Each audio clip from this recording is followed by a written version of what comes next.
Ја во овој дел од отвореното студио мои гости се професорот Љубомир Фрчковски и Сашо Клековски. Добро дојдовте.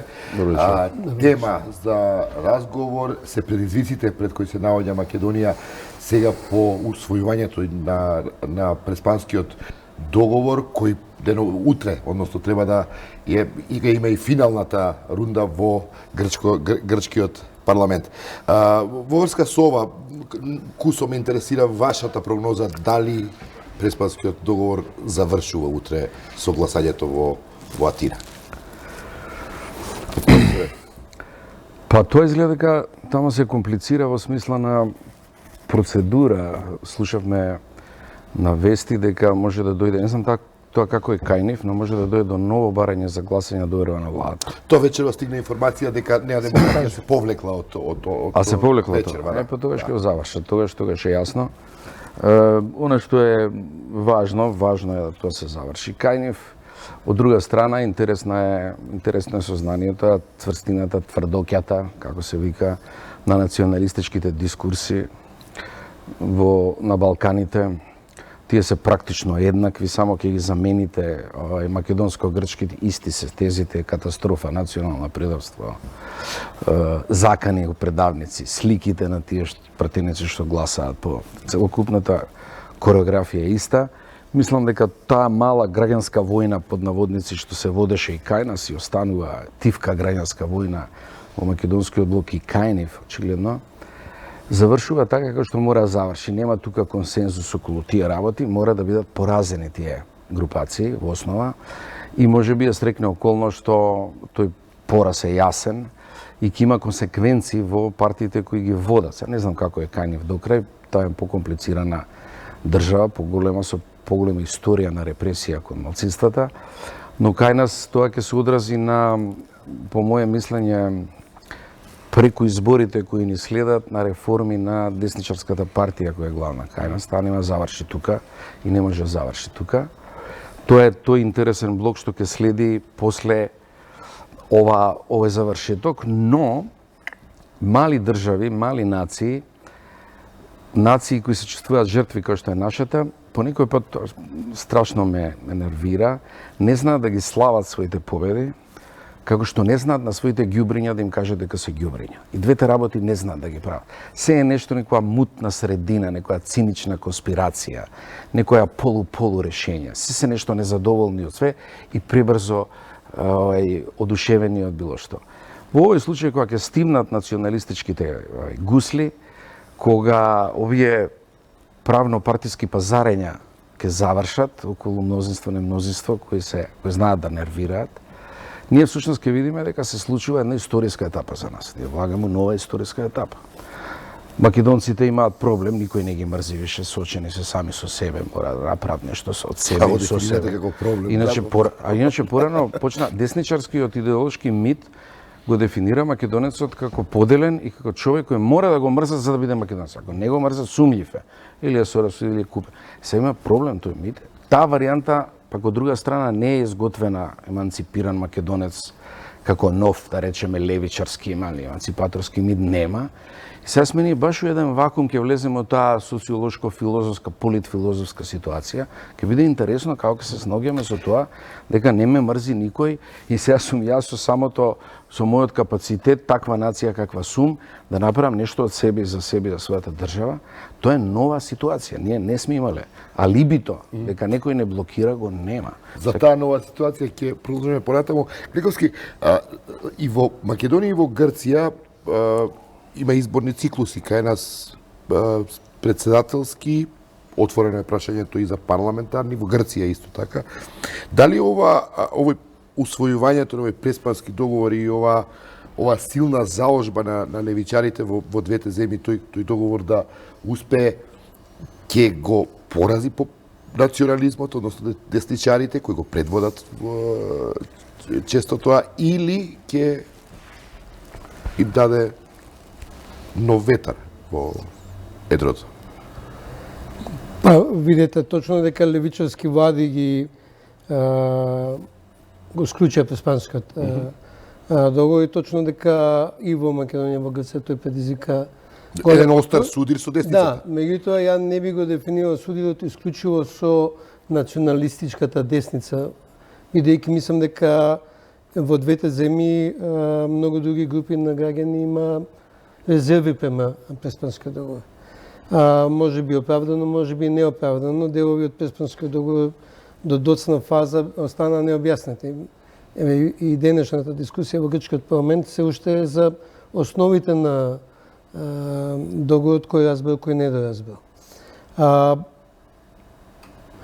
Прашањето е поедноставно во Грција отколку во Македонија, бидејќи верувам дека многумина кај нас ниту СДСМ, ниту ВМРО не ги доживуваат идеолошки, бидејќи во двете партии знаело да се оди и лево и десно во зависност од потребите.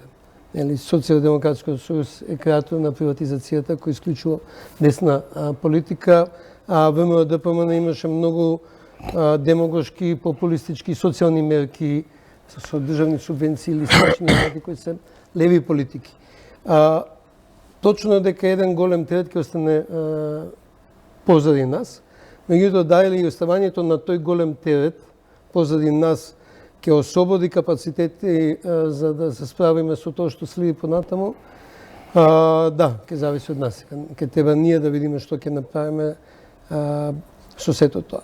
А оно што се надевам дека ќе ги излечиме сите поуките тука, што погрешно направи СДСМ во процесот, што погрешно направи ВМРО ДПМН во процесот, и на крај може би најдобро ќе биде тоа да се легитимизира преку предвременни парламентарни избори.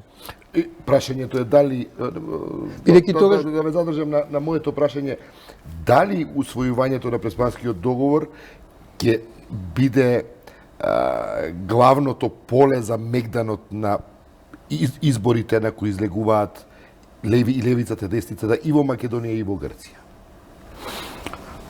Зависи од наметнувањето на агендата. Тука наметнување на агенда за изборите е борба исто така.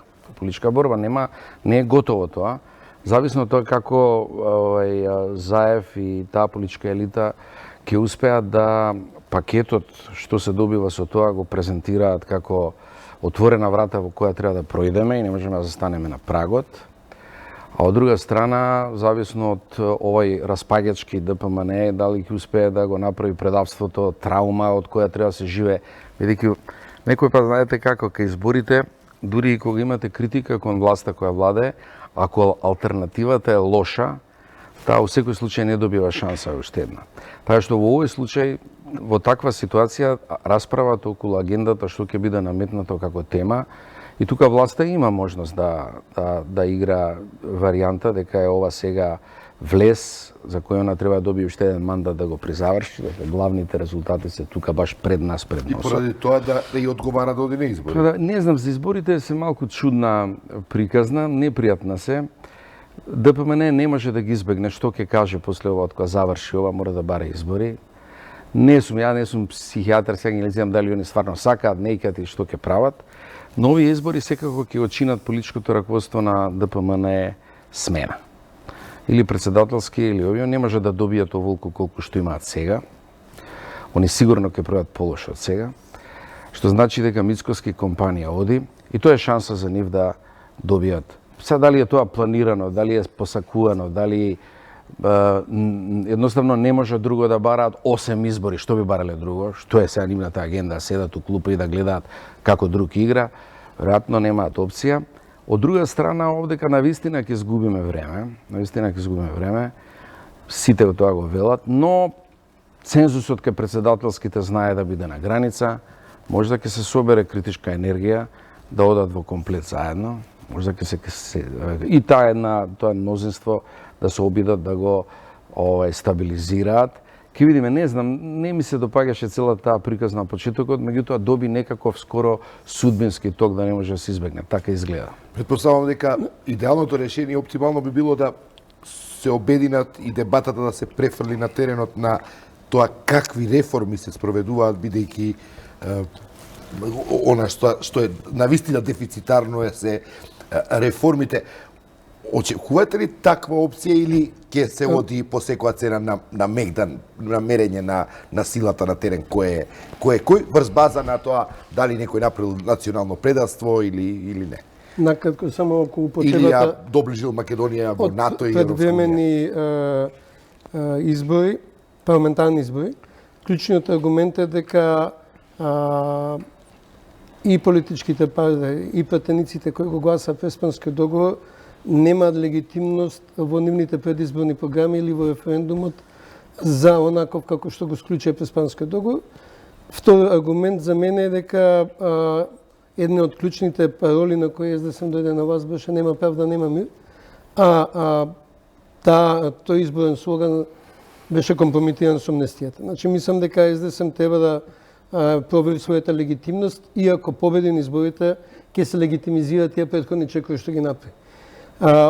Од друга страна, главниот аргумент да нема предвремени парламентарни избори е дека имаме некои критични неколку месеци да се комплетираат реформите во антикорупција, владење на право, јавна администрација и гледаме дека некои чекои забрзано се одвиваат точно во моментот. За да може да се стаса мандатот на постоечката Европска комисија која пред изборите во Европска унија во мај. Уште неколку месеци има мандат практично. Меѓутоа, аргументот што ќе преврне се чини да има предвремени избори не е легитимитетот на власта или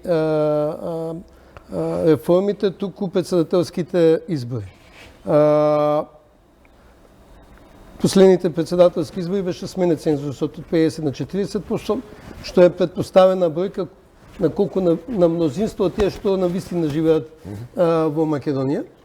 Референдумот и другите искуства покажаа дека например при слаби кандидати, сега уште не знаеме кои ќе бидат кандидати за председател, или при демотивирана една страна затоа што ќе губи многу во првиот круг на избори, ќе биде многу тешко да се постигне 40% излезност во вториот круг на изборите.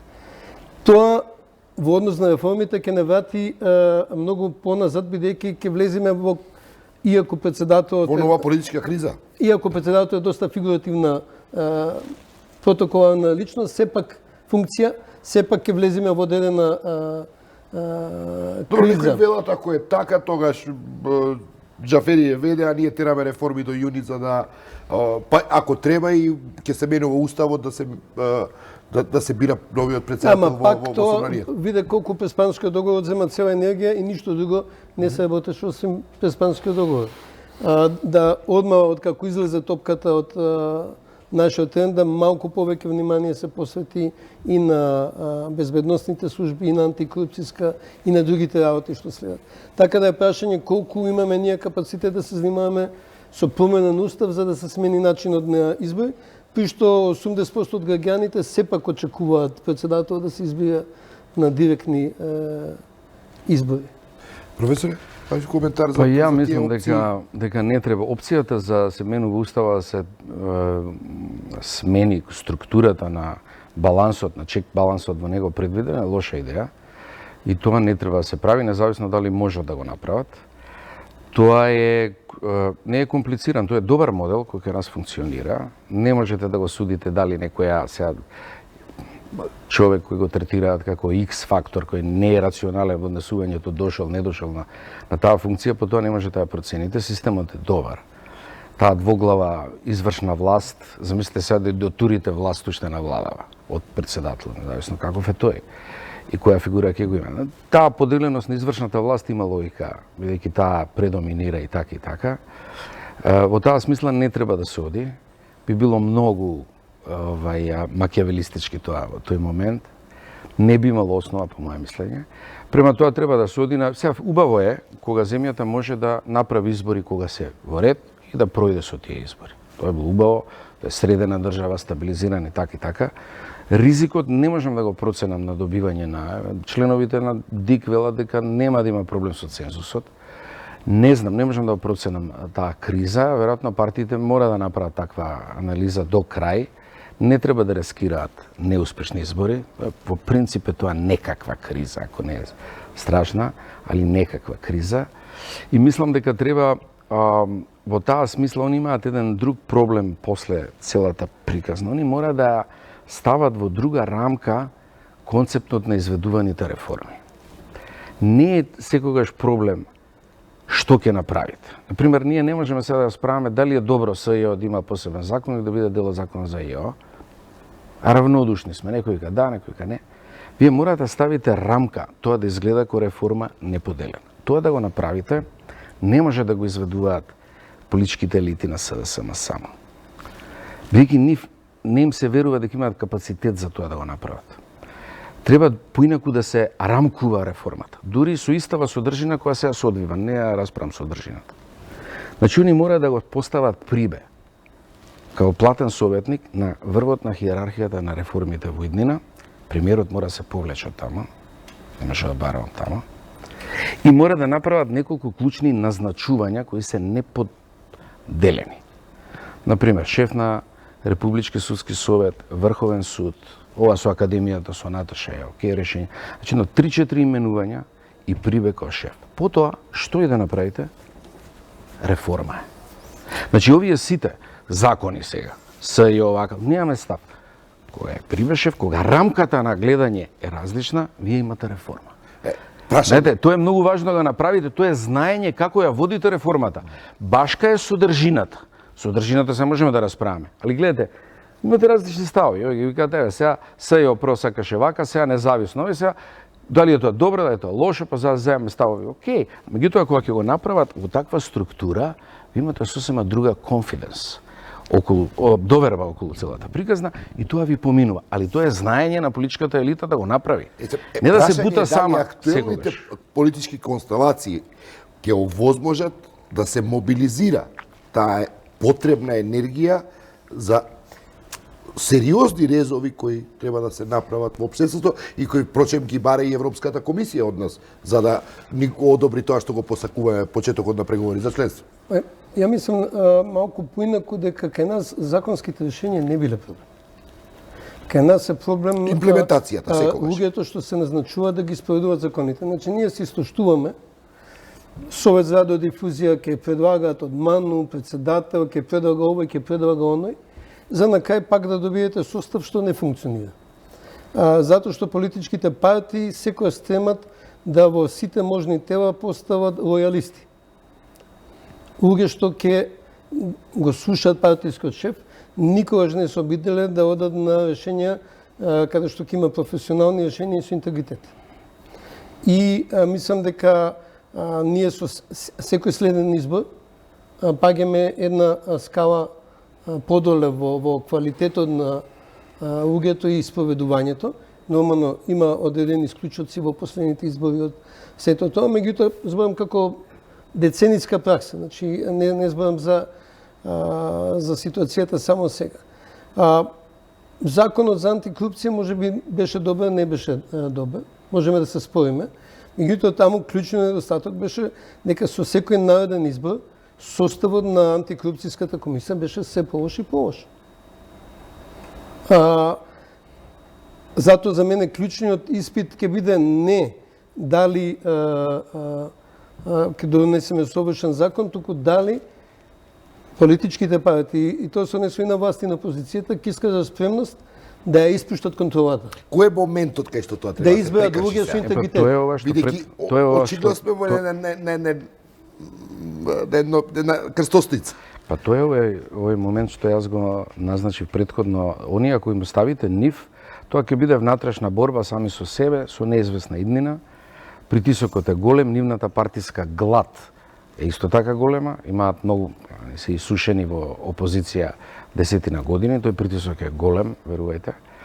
И не можете да оставите на таа добра волја и на таа организација. Затоа мора да ја поставите рамката на совлес, на така наречен significant threat, или значаен трет. Тоа мора да го направите надвор за да, например, спречите дебата дека законот за дискриминација се од чисти, гладен и убав и не може да се донесе затоа што ДУ имал дилеми, ВМРО има дилеми, коалиција која го блокира. Не можете тоа да си го дозволите. Исто така кај овие закони некаков критериум мора да биде странецот во нас или странецот со нас заедно. Ние немаме проблем со тоа. Ние од 91 тој танго сме го играле секогаш во тројца. Да, никогаш во двајца, секогаш со мека арбитража која ќе ја поможе нашата совест и нашата помама по власта ќе ја смири, можеби нема да елиминира скроз, али ќе ја смири. Тако беше проблемот со вработувањето во државната администрација. Све е окей во Охридскиот договор, меѓутоа не можете да го тргнете од партиските рамки.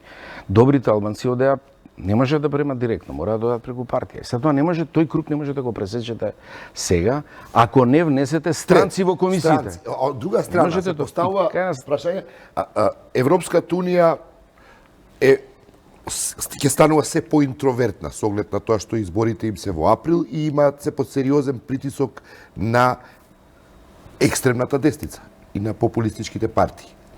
Во Америка исто се случуваат промени. Вест Мичел се повлекува од функцијата, кој имаше прилично значајна улога во стимулирање на таа евроатлантска агенда. Кој е третиот? Дали председателот кој би се избрал на овие избори би можел да биде третиот? Кој би обединил политичка енергија во корист на... Види, Борјан, мене ми е одбивен терминот дека председател треба да е татко на нацијата. Веде, татко, мајки се, баталите од таа работа, тој систем на органско единство Карл Шмитовска на нацијата ми е одвратен и одбивен во основа. Тоа треба да биде конечно една фигура на култура. Ние сме осушени со у основа простаци, луѓе кои немаат воспитување, немаат пристојност, не можат своите лични ставови да ги двојат од функцијата, не дават сите со своите лични проблеми. Какви да се тие лични проблеми, тоа се негови проблеми. Нас не треба човек од култура. Не од култура што работел култура, но културен тип, васпитан. Едноставно човек... Демократска култура. Демократска култура. Нормална провиниенција која нема да смета дека сега треба неговата најважна работа треба да биде татко да ја закрили како кокошка јајцата на цијава да ја брани. Треба да престанеме да искочиме од тој филм. Една нормална цивилна фигура ни треба. Треба да престанеме да бараме луѓе од друга страна со македонската верзија на американскиот сон. Вчера значи бил селјак некој или провинциски бирократ и станува у еден трет потез председател. Престанете со тоа. Да се треба фигура не во таа смисла културна која ќе обедини со вредности. Треба да престанат тие партиски слугувања да бидат елемент на неговата што знам, верност кон НАТО и ЕУ. Во таа смисла треба да собереме сила и тука ми многу интересно е како тоа ќе оди сега како ќе избере тоа, нели, вагање, какви делови. Има тука неколку фигури на личности кои мене ми се допаѓаат, јас имам личен вкус за тоа. Значи таа варијанта околу председателот треба да биде таква, не треба многу да се надеваме ни татко, ни мајка, ни сестра на нацијата, него една пристојна фигура либерална која ќе знае дека својата улога ја врши во рамките на уставните овластувања, не надвор од нив. Другите своји мислења се слуша музика или што сака веќе бира дома. Во таа смисла не се надевам дека тоа ќе биде некоја посебна, али можеме да добиеме еден фин исчекор кон една, речеме, културна провиниенција тоа. Мислам дека нас трет човек ни треба можеби на техничко ниво, бидејќи покрај целата експертиза што има во Македонија, сепак сметам за одредени компаративни искуства подобро да имаме некој од надвор и постои од надвор ја нема субјективноста што сите ние тука ја имаме. Полесно е да ги согледа. Затоа го нагласив тоа и Европската унија и Соединетите американски држави кои биле значајни фактори во туркањето на тие реформски агенди. Да, меѓутоа сега сме кандидат. Ги затекнуваме во еден период кој за Европска унија, после повеќе години треба да видиме сериозен кандидат. Во Европската унија сакат зели држави.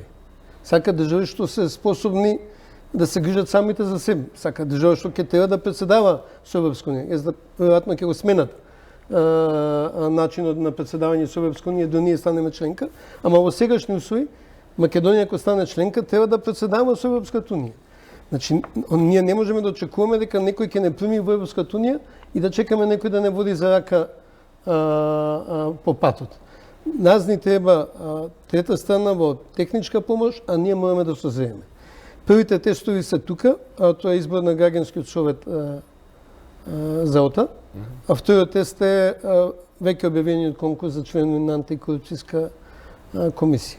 Партиите мора да се надминат себе си и да дозволат да се изберат најдобрите можни професионални решенија за тие комисии, при што истовремено треба да се остави простор за да и на власт и на опозицијата, и на македонците, албанците, тој ми изгледа како прифатлива структура. Мене ме грижи малку брзањето сега да стасаме сето тоа да го направиме во многу кратко време што станува. Тие се околностите, реалните околности се тие. Например, ово брзањето за ОТА да се изберат само еден дел од ми се чини 4 од 7 члена. 7, да, 4 се не се уште не се избрани, треба предложени се од комисија. Тоа брзање без да се види целата слика, ми се чини може да биде контрапродуктивна, иако забелешката на ВМРО-ДПМН за овие четворица што се утврдени, мислам дека не држи, иако дел од нив беа активни учесници на шарената револуција, тоа не треба да ги дисквалификува. За дел од нив сум убеден дека се професионалци, високи професионалци, со висок интегритет. И за промена е добро што кога ги прочитав имињата, ги знам луѓето.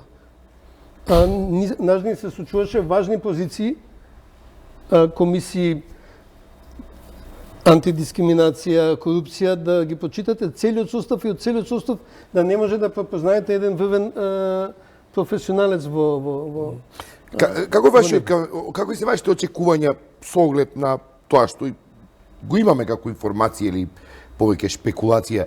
Има ли изгледи да се понуди кандидат председателски кој Фрчковски може со право него сака изразот татко на нацијата, но човек со кој ќе даде известни, ќе воспостави известни критериуми за демократска култура и цивилизацијски вредности и кој ќе обедини околу него политичка енергија за спроведување на реформи. Може би изборниот модел не го дозволува тоа, професор Фрчковски го брани моделот, ја во оваа фаза се согласувам. Меѓутоа, сепак се тоа директни избори на кои има надпревар, најчесто меѓу две опции. Меѓу левици и десници, условно да кажам. Кој имате надпревар, многу е тешко после изборот да тој што ќе победи да ги застапува двата табора. Има модели, ми се чини Грција, памтам добро, каде што се бира во собранието, ама со високо мнозинство, кај што е неминовен консензус меѓу двата табори, меѓу големите политички партии, и во старт нели се бират по консензуални кандидати, прифатливи или за левицата и за десницата. Се зависи од изборот. Меѓутоа тоа не е толку проблем колку што е проблем од тоа што се слуша во јавноста, дека политичките лидери, политичките раководства на повеќето партии тешко ќе се одважат да дозволат да има кандидати кои ќе бидат независни со висок интегритет, со кои би имале ризик да не ги следат насоките на партијата која ги предоде. Последно прашање, но дали мислите дека влегуваме во фаза кога таа иницијатива на премиерот Заев за помирување има шанси да успее, или во еден нов циклус на нови конфликти внатре во општеството, кои ќе произлезат од овој изборен циклус, па макар да е тоа само и председателски избори? По моје мислење дека концептот на помирување, така како што е разбран, ние го предаваме, е поинаков, reconciliation подразбира нешто друго, некако друга траума на општеството претходна, но добро е да се земе со тој термин помирување. Реално, и ова општество е со траума. Заврши една конкретна, не е толку траума. Нашата политичка судир во нормалните држави не е секогаш траума. Ке изгубат едни, не е страшно тоа. Но помирувањето заврши, велам, таа варијанта околу, макиавелистичка варијанта околу изборот на односно ратификација на уставните амандмани, всушност претходна ратификација на Преспанскиот договор, и во таа смисла беше корисен.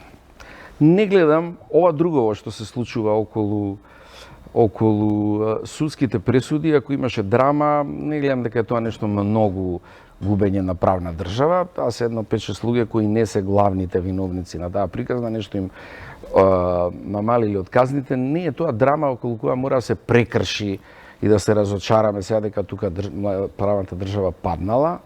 Не е таква драмата, иако не е пријатно, некои од тие луѓе заслужуваат казна секако, но не се главните виновници, главните се уште у процедура и веројатно нивните пресуди ќе дојдат вака или онака. Но она што мислам дека и тоа е поврзано со прашањето, ние нема да имаме помирување од тој тип и не знам зашто би барале да имаме помирување со тој тип. Значи со помирувањето со кругот на луѓе кои имаат намера да го третираат македонецот перманентно како инфериорна фигура која треба да биде или македонец со специјални потреби, вие не можете да се помирите. Вие можете мирно да ги поразите, без да бидат тоа драматични судири, но не можете да се помирите.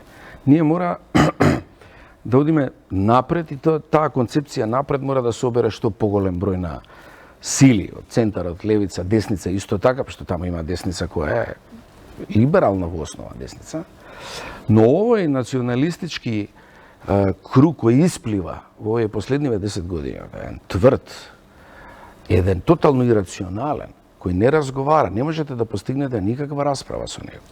Ние на моменти не знаеме да збориме за издоговор. Сосема друго, не била вие сте катастрофа, вие сте предале државата и вашите поколенија мора да бидат проколнати. Што ги се помируваат? Това не може да се помируваат, ги го игнорират. Ако не е толку агресивен да го игнорират, не можете се, треба да го поразите. Не е страшно. Во политиката, во таа динамична, не е све правна држава, све мирно, све технократски. Политичките антагонизам мора да се разреши и одиме понатака со нови политички можете. Со оглед на тоа, очигледно е дека ВМРО е во еден посттрауматски една фаза која не знаеме што се случува таму по сите настани, но СДС реално исто така има изгубено доста од симпатиите кај гласачкото тело. И во таа смисла можеби се отвара простор за некоја нова опција која не знаеме од која провиненција може да биде. Нас не ни треба помирување во оваа смисла, и се согласувам со Фрчковски, меѓутоа нас ни треба да го обновиме консензусот за некои базични работи, бидејќи мислам дека во оваа поларизација во општеството, која не е само македонски проблем, гледаме дека поларизацијата во многу посилни држави од нашата им штети веќе на институциите, бидејќи ако јазот расте меѓу двете страни, може некои институции ќе пропаднат во него, институции без кои не можеме да функционираме. Значи, мораме да направиме чекор да се приближат ставовите и тоа да не биде скришно како што се случи со законот за антикорупција кој е согласен ноќта пред донесувањето, бидејќи цело време кон јавноста се продуцира слика за елити во суди, а сепак се постигнуваат одредени консензуси и е битно да тие консензуси се демонстрираат на јавноста, за да се демонстрира дека и елитите може да работат заедно кон заедничко добро. За оние работи што сакаме да ги направиме заедно. Мислам дека тука мора да се стесни јазот, бидејќи не верувам дека ќе издржиме уште едно унилатерално терање на една верзија на приказната. Нели поларизацијата настана со тоа што ВМРО ДПМН тркаше преку Скопје 2014 унилатерално. Таа верзија што тогашното раководство сметаше дека е исправна. Мислам дека треба малку повеќе најмало заеднички содржател да побараме за да ја обновиме довербата во институциите. Професоре Фрчковски, Клековски, ви благодарам што сте гости во отвореното студио.